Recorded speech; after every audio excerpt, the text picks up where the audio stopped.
doesn't matter. Oh my God, I love that. I love that. That's a good one. What's going on, everybody? Welcome back to Off the Bench. Of course, I'm DeMarcus. So, man, it's been a while, man. It's been a little while. It's been a little bit of a journey for me and John and Ty. So basically what I want to do with this episode is kind of bring you guys up to speed on what's been going on, why you haven't seen us in such a while. But I want to thank everybody who's been following along and still responding to our posts, still commenting, still liking, sharing, staying a part of the family and the growth of the podcast. I know you've seen some stuff, some basketball videos I've done, some live stream stuff I've done. So we've kind of turned a little bit on what we're doing on the podcast, but I just want to let y'all know that we're not going nowhere. So don't get worried. Ty has, taken an opportunity to, advance his career. That's off screen that y'all don't know about. He had to move away.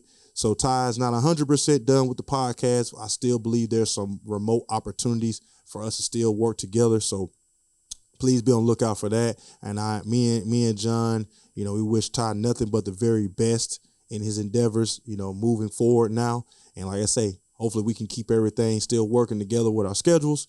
And that way he can still be a part of the podcast, even if it is remote or sometimes back here physically with us. So that's kind of bringing out the speed on what we've been doing, just trying to, restructure things now that it's going to be more of just me. I know y'all love that, but we still want to bring y'all, of course, great content. We're still going to have guests come on the podcast and bring those great conversations to you guys too as well. So like I say, just continue to follow us. If you're first time viewer of our podcast, make sure you click the like button, share, follow us on TikTok, follow us on Instagram, follow us on Facebook, and on YouTube too as well. Subscribe to the channel so you can continue to grow our Off the Bench family. And like I say, just look for more great content. This is actually going to be the last episode of this season. So now moving into our next season, we're going to have, like I say, we're going to redo a lot of things when it comes to production, to what y'all see on the screen, to the content that we provide you guys on camera and off camera. So like I said, be excited, be ready for the new things that we got coming for the next season. So kind of today, what we want to do is we want to kind of keep it short but sweet, but at the same time, have you guys thinking a little bit. So what I want to kind of talk about right now going on is playoff time. NBA playoffs going on, NHL playoffs going on, WNBA is happening. And then, of course, you got the NFL draft already happened in April, but then we also have the NFL OTAs going on, and we have the NFL season fast approaching. So what I want to kind of I want to stay with basketball for this episode and really just talk about the playoffs. So right now, of course, we're in the Final Four of the playoffs. You got the Minnesota Timberwolves playing the Dallas Mavericks. And then over in the East, you got the Indiana Pacers playing the Boston Celtics. So I want to kind of, engage and talk with you guys watching this video. What do y'all think about the playoffs so far? Are there anything that surprised you, or is everything kind of going the way you kind of thought it would, especially in the Boston and Indiana series? Did you think Indiana would make it to the conference finals, or did you think Boston from the beginning of the season was going to be the number one team coming out of the East? I kind of figured Boston would be in their spot they're in. Indiana has been a surprise to me. I was looking more for the New York Knicks to be in the conference finals, but they played a hell of a series against Indiana. Jalen Brunson, I think he took a huge step forward of letting everybody know that he's that guy in New York. And I think it's going to put New York in a very, very particular spot this offseason, because you still got Julius Randle. He was hurt, and the team, in my opinion, the team played fairly well without his presence. Now, of course, Julius Randle, great player. He has a lot of things that he can, bring to the team. But just as of what I saw Josh Hart and I saw DiVincenzo. So you got a chance to see, that Villanova, college team between them three, Josh Hart with Jalen Brunson, and then DiVincenzo. You got a chance to see all three of them playing again together, and it was magic throughout the playoffs. And I think that was eye-opening for New York fans. So what do they do with Julius Randle? Are you able to implement him back into that next season, or do you move on from him? That's a good question. So y'all let me know. Comment down below. Let us know what you think about New York. But kind of going back to the Boston-Indiana series, you know, right now Boston is controlling that series. Indiana had an opportunity in the first game to win it, but I think, you know, defensively they've had real lapses in the, you know, critical moments of the game, late third quarter, and then of course into the fourth quarter. You know, just making a lot of mental mistakes, turnovers. But that's what you get with a young team that's never really been in that position, you know, on a regular basis. Now, Indiana's an upcoming young team in the NBA, got a lot of good talent. And I think they made a lot of good moves during the trade deadline to bring in Siakam. That was a huge upgrade for them in their, you know, post position players. And then, of course, you still got Turner still doing his thing. Tyrese, he's starting to elevate into a legit star on that team. He's hurt, so that hurts them too as well with their play. So I'm curious to see if they're going to be able to, you know, hang on and get one win in this series, or will Boston sweep them? Now, but the most exciting playoff series right now that I'm watching is, of course, the Minnesota Timberwolves and the Dallas Mavericks. I've been saying this off camera. I've talked to John and talked to several people, man. I think right now what we're seeing from Kyrie and what we're seeing from Luka, I think this is the best we've ever seen them. I think with Kyrie, he's playing both sides of the balls unlike we've ever seen. I know a lot of people have always criticized him on his ability to be like that wingman or take a back seat to another star. And I know a lot of people said that with LeBron, that's what him and LeBron issue was. I don't agree with that 100%, that it was him and LeBron's main issue, but I do believe that Kyrie has always had the ability to play alongside somebody. I just think it took the right person that, you know, kind of filtered their game along with him. And then, of course, vice versa, he filtered his game along with them. And I think what him and Luka are doing is amazing. I think he's elevated his game. I still wish that Luka would be a little bit more off the ball and let Kyrie kind of take over the, you know, main responsibility of decision making and ball handling and kind of running the team. But what they're doing is working. Kyrie is being great on defense. What he's doing with against Ant-Man, Conley, and all the guards, he's making everything tough for them. And then offensively, he's still being able to exert himself in the game at moments. Now, he's not, you know, I haven't seen him yet in this series. I know with the OKC series, he did have games where he took over, but I haven't seen yet that takeover game, and hopefully that comes soon. But I think if he has those type of games, then of course I don't see Minnesota having a chance to beat them. But I'm loving what I'm seeing from Minnesota. Now, I know a lot of people have been, you know, on Cat and on Ant-Man, and they haven't really performed very well in this series. Once again, just like the Indiana Pacers, you're talking about a young team that doesn't have a lot of experience with these moments, because everything comes to play when you're in the playoffs. You're talking about the turnovers matter, your shooting percentage matters, missing free throws, not getting back on defense, mental lapses in moments of the game really matter now in the playoffs versus when they do in the regular season. So I think that's what we're starting to see with Cat, because even in the last game against Dallas, if you paid attention to it, you saw that Cat wasn't in the game. And a lot of that was because he couldn't keep up with what they were doing. He was in foul trouble, so it just, between fouling and not really being able to keep up with the style of play that Dallas was trying to play with their smaller lineup, it just put him in a bad spot. And I'm curious to ask you guys your opinion on what are you seeing in this series that Minnesota is struggling the most with. One of the things I see that they're struggling the most with is the matchups doing the pick and roll, you know, switching Rudy on a guard and just not really looking at the matchups the proper way, especially in the key moments of the game, like the last game where Luka hit the game-winning three when you had Rudy out there skating on ice trying to guard Luka. I just wish in the NBA in general, I really wish that the moments of those switches, they would really rethink that. Because in a situation like that, I would rather the big, who is Rudy, come up, high hedge it, and force that McDaniels or whoever else is guarding Luka to come, you know, get through the screen and get over to the other side to continue guarding him. Because when you put Rudy out there in that position, you're putting him in a bad spot. And especially in a moment of the game where it's crunch time, it's for the win, you don't want to have your big guarded. So I don't know why in the NBA that is the normal thing, is anytime somebody sets a screen, it's just switch the screen. Especially when you're not playing the small lineup that allows you to do that. Now, they had Nazi out there. They had Ant-Man, Conley, and they had the bodies that allowed them to switch from guard to guard or, kind of big to guard.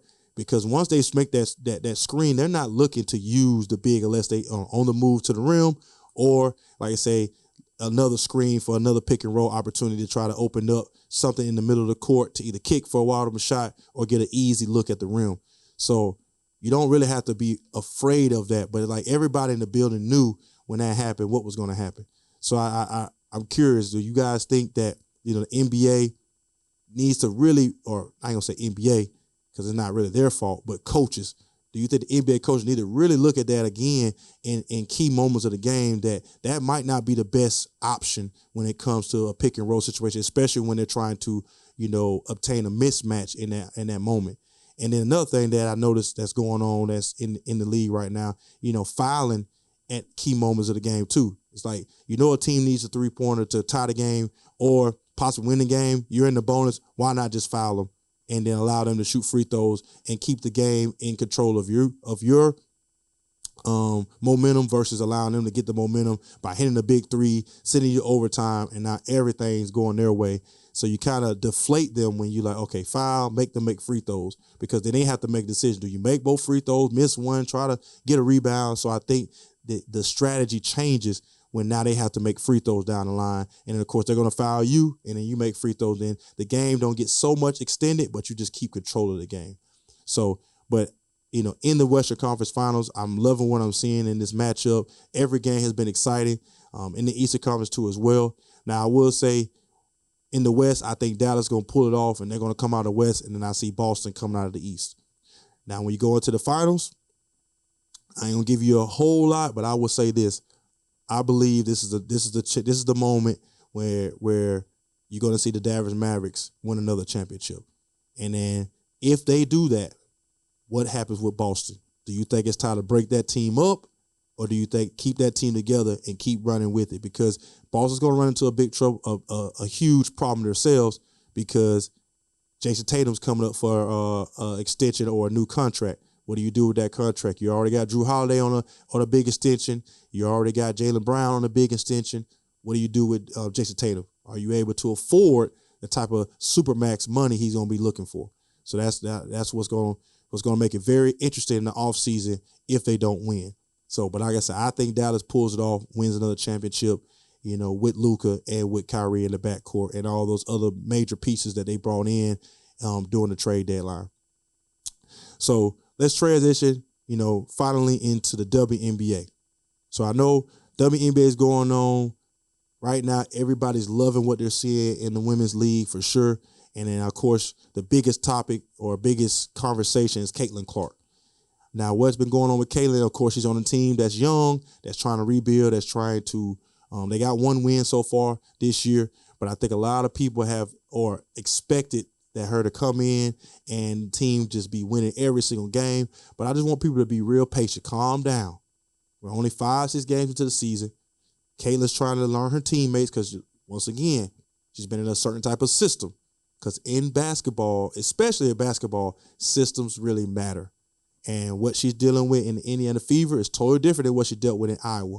So she's having to learn. And then, of course, you're talking about faster, bigger, more physical girls than she's used to in college. That plays a part too as well. So let's pump the brakes. I think we're getting a little too, excited and a little too, judgmental of her early in her WNBA career. Like I say, we talk about the halfway point or closer to the playoffs. We start seeing where the team's at that point. Then I think we can have a better judgment of what you're seeing with her. But I mean, she's playing well. Now the turnovers, of course, that will eventually come down. She is turning the ball over at a high volume right now, but a lot of that's because, like I said, she's trying to learn the speed, learn the style of play in the WNBA versus in the NCAA. So that's going to take an adjustment. And then, of course, all of the young ladies that got drafted to the league, they're all making that adjustment from where they were in college. So some are going to have, like Angel Reese, she's having pretty good success with Chicago. So some young ladies are going to have, quicker success with the team, but then some of them, we're going to have to be patient. So let's pump the brakes and let's just wait and see what Caitlin's going to be able to do as the season progresses. because she's still shooting lights out like she does. She's still able to kind of get wherever she wants on the floor and set her teammates up for good opportunities. So I think she's gonna be fine. So everybody just relax and kind of give her a break. But also too, it's exciting to see, all the attention that's coming to the WNBA, because for a long time, I know here on my podcast, I've talked about it several times. I'm watching the women's game, especially this past year in the NCAA. I mean, you see that the evolution of the women's game is in a great place, and it's going and trending in a good spot for the future. So I'm excited to see. I mean, you're watching, record numbers when it comes to viewership of WNBA games and, of course, attendance. I mean, you're watching Indiana Fever have 13,000, 14,000 people come watch their games, when last year it was somewhere around maybe 3,000 to 4,000 people. So you're seeing a huge increase in attendance, and then you're seeing a huge increase of viewership on television. So that's beautiful for the game. You're also going to see, new teams come to the WNBA. I think they've got like 4, possibly 5 teams that they're going to add to the roster of teams that they have in the WNBA, which is great. And it lets you know that the league's in a good place. So it's an exciting time for basketball for women and men as well. So like I said, just continue watching, continue to support the WNBA, because those ladies are putting in a lot of work, a lot of effort, and they got the right young nucleus of women that's going to kind of take it to that next level. So continue to support them. And then before I let you guys go, with this episode, like I said, once again, this one, me, John, Ty, we want to always thank you guys for to continue to support us and continue to watch, continue to stay tuned. We got a lot of good things coming. Like I said, with the next season, we're going to do some changes. Presentation-wise, you're going to see some things on the screen that's just going to give you guys more insight of what topics we're going to have for today, and then kind of transition into those topics so you know exactly what to be looking for. And then I want to engage with the fans, engage with all of our followers a lot more this season too. So having you guys come on, and answer questions and talk to us and let us know what you think, because of course, I don't have all the answers, and I'm not trying to, pretend like I do. I have strong opinions about a lot of things, but I also know everybody out there watching, you guys have opinions too as well. So be on the lookout for that too. But, like I said, we got a lot of things we're going to change up on the show to make it more entertaining. We're going to have more guests coming on the show too as well to bring you great conversation. So make sure y'all stay tuned. But as always, man, before y'all leave this video, make sure you click the subscribe button, the like button, the follow button. Follow us on all of our social media, which is always listed down below. And then just continue to support us. But as always, we want to thank y'all. And we'll catch y'all very, very soon for our new season. John, what season? It's going to be season what, 5? Yeah. So we're 5. We're going into season 5. It's crazy. How time has flown, how we have grown with the podcast. And y'all have been here from the beginning. So we just thank y'all. And like I said, season 5 coming very, very soon. Y'all stay tuned for that. And until then, man, y'all enjoy the rest of your day. And we'll see y'all on the next episode. Peace.